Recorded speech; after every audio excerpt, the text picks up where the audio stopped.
BPSC में और UPSC में सिमिलर टाइप के क्वेश्चंस पूछे गए थे, तो कहीं ना कहीं फायदा तो हो जाता है। Means similar kind of thing होता है, तो फायदा जो यूपीएससी में अटेम्प्ट दिया है उसमें मैंने मेंस लिखा है। सारे स्टूडेंट को बोलूंगी कि पहले सबसे पहले जाके मैथ्स अटेम्प्ट करने, अगर वो सही हो गया तो 72 नंबर आपका पक्का है। आपका लास्ट मैसेज क्या रहेगा यूपीएससी एस्पिरेंट प्लस बीपीएससी? स्वागत है आप सभी का एक नई वीडियो में। अभी हमारे साथ हैं बीपीएससी टॉपर साधना मैम। सबसे पहले स्वागत है हमारे यूट्यूब चैनल पर आप सभी का। Thank you sir. मैम सबसे पहले अपने बारे में बताइए। सर मैंने ग्रेजुएशन की है मैकेनिकल इंजीनियरिंग में भुवनेश्वर से, और उसके बाद मेरा कैंपस प्लेसमेंट हुआ था एक्सेंचर में, एमएनसी है, वहाँ पे मैंने 1 साल तक वर्क किया। उसके बाद मैं प्रिपरेशन कर रही हूँ सिविल सर्विसेज की। फिर मैंने सोचा कि उसमें क्योंकि डिफ़िकल्ट होता है, थोड़ा अनसर्टेन होता है, तो मैंने सोचा कि एक जॉब होनी चाहिए साथ में। तो फिर बीपीएससी की मैंने प्रिपरेशन की और ये मेरा सेकंड अटेम्प्ट है जिसमें सिलेक्शन हुआ है मेरा। तो मैम आपका ये मीडियम कौन सा था? हिंदी मीडियम था, इंग्लिश मीडियम? इंग्लिश मीडियम था सर। मैम सबसे पहले बताइए कि आपकी स्ट्रेटजी किस तरीके से थी? आप जब प्रिपरेशन शुरू की थी तो किस तरीके से आपकी स्ट्रेटजी थी? प्रीलिम्स को लेकर किस टाइप का था? सर जब मैंने स्टार्ट की थी तब पैटर्न डिफरेंट था, तो फैक्ट्स बेस्ड क्वेश्चन बहुत आते थे। तो मैंने पहले पीवाईक्यू सारा एनालाइज किया, उसको बहुत बार देखा, क्योंकि बहुत बार वो पीवाईक्यू से क्वेश्चंस मैच करते हैं। और फिर टेस्ट सीरीज लगाई मैंने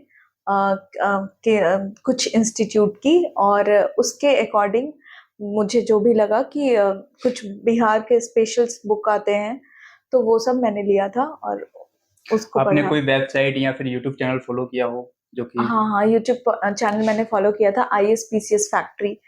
तो वो करंट अफेयर के लिए जब भी मैं अगर खा रही हूँ या कुछ और कर रही हूँ तो वो भी सुन लेती थी।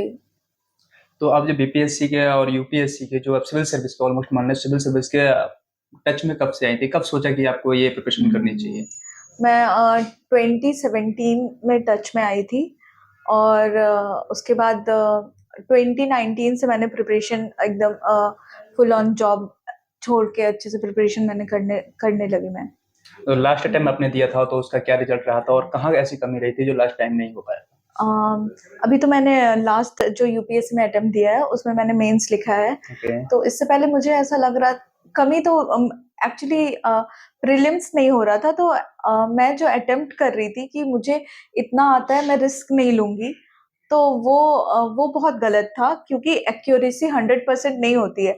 आपको अगर थोड़ा डाउट है तो उसमें आपको करना पड़ता है कि आपको मतलब थोड़ा डाउट भी है तब भी आपको उसके अकॉर्डिंग करना रहता है, क्योंकि आप 20 सही करेंगे, 10 गलत करेंगे, तब भी आपको पॉजिटिव ही रहेगा। तो ये कहीं ना कहीं गलती थी। तो इस बार मैंने जब से मैंने स्ट्रैटेजी चेंज की, तो मेरा यूपीएससी में भी सिलेक्शन हुआ और बीपीएससी में भी। बीपीएससी में भी नेगेटिव मार्क ऐड हो गई है, लेकिन इस बार जो मैंने 69 दिया उसमें भी मैंने अटेम्प्ट 145 किया, तो मेरे 96 बन रहे ऑफिशियल आंसर की से, तो शायद उसमें भी हो जाएगा।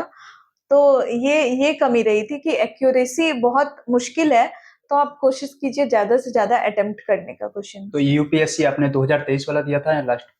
ये ये 2023। इसका मेंस हाँ दिया था। हाँ हाँ। तो कैसा रहा इसका एक्सपीरियंस, कैसा रहा मेंस का? अच्छा रहा, मुझे लगता है कि बीपीएससी के मेंस से भी मुझे थोड़ा सीखने मिला।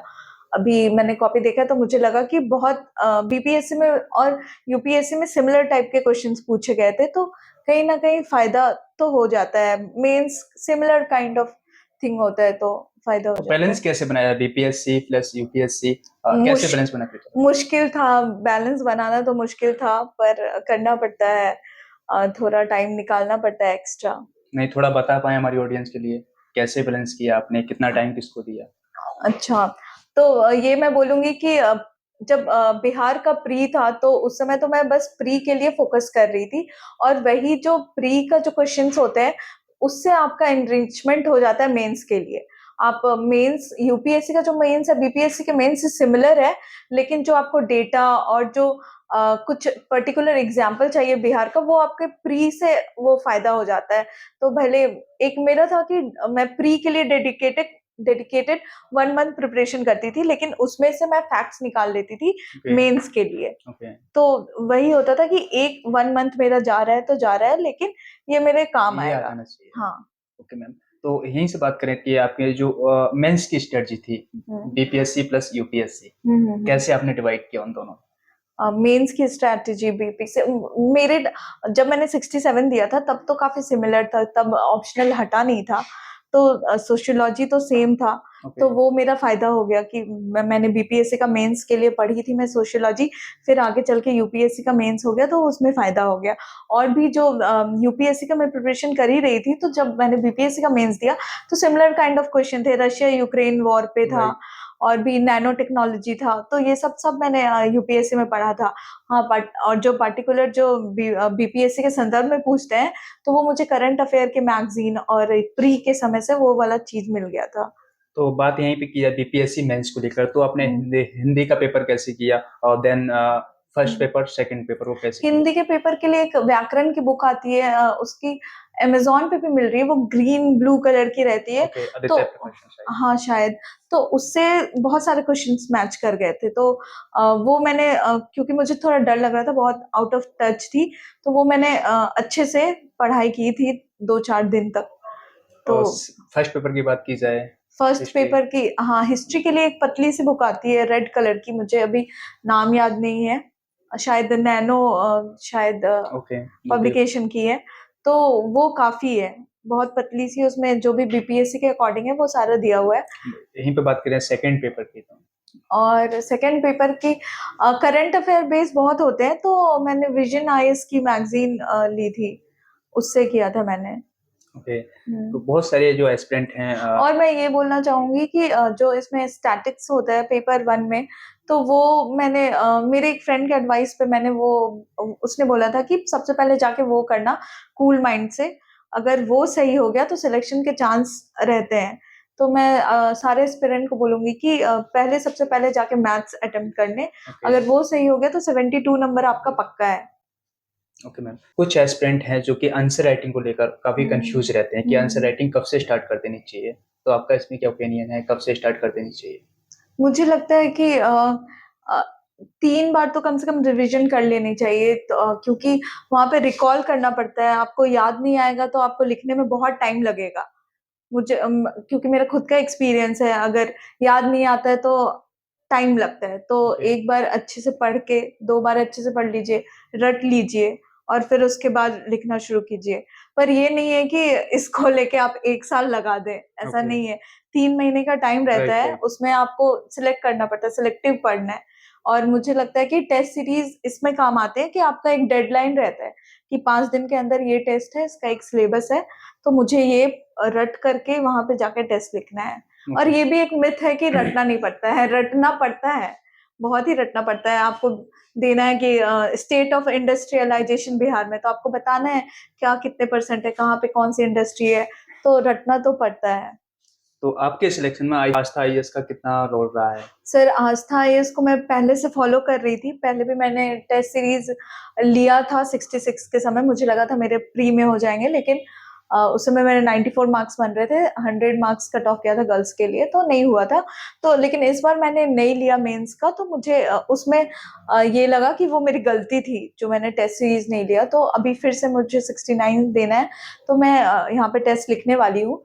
और इसलिए मुझे पता था कि मेंस मेरा उतना अच्छा नहीं हुआ है, तो मुझे इंटरव्यू अच्छा करना है, राइट। तो इसलिए मैंने यहाँ पे मॉक लिया, मैंने पता किया कि किन के मॉक सिमिलर होते हैं बिहार से। और ये आस्था आईएएस की टीम की मेहनत बोलेंगे या मेरा लक बोलेंगे कि जो सर यहाँ पे मुझसे क्वेश्चन पूछ रहे थे, सिमिलर काइंड ऑफ क्वेश्चन मुझे वहां पूछा गया, तो आई थिंक कि मेरा इंटरव्यू अच्छा हुआ है, शायद इसीलिए मेरी सिलेक्शन हो पाई है। ओके मैम, मॉक इंटरव्यू कब से स्टार्ट शुरू कर देना चाहिए, मेंस होने के बाद या फिर मेंस से पहले मॉक इंटरव्यू देना शुरू कर देना चाहिए एक मुझे एस्पिरेंट के लिए? मतलब एज सुन एज रिजल्ट आ जाए तो दे देना चाहिए, क्योंकि ऐसा हुआ कि रिजल्ट जब आया तब मेरी यूपीएससी की मेंस चल रही थी, फिर मैं बीपीएससी के प्रीलिम्स देने चली गई और मुझे टाइम नहीं मिल पाया, मतलब मैंने मॉक शेड्यूल किया था तो मैंने 2 मॉक ही दिया। पर मुझे लगता है कि अगर आप कॉन्फिडेंट नहीं है तो ज्यादा से ज्यादा मॉक दे, जब रिजल्ट आ जाए तो आप स्टार्ट कर दे, वेट ना करे किसी चीज का। तो आपका लास्ट मैसेज क्या रहेगा UPSC aspirant plus BPSC aspirant के लिए?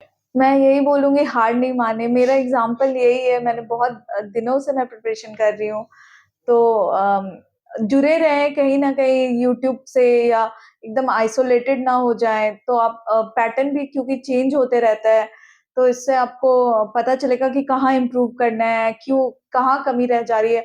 बहुत सारे टेलीग्राम पे भी चैनल है जहाँ पे बच्चे आंसर्स लिखते हैं, तो आप मैच कर सकते हैं वहाँ पे जाकर के कि आपके आंसर्स में क्या कमी रह रही है, या फिर आप टीचर्स से गाइडेंस ले सकते हैं।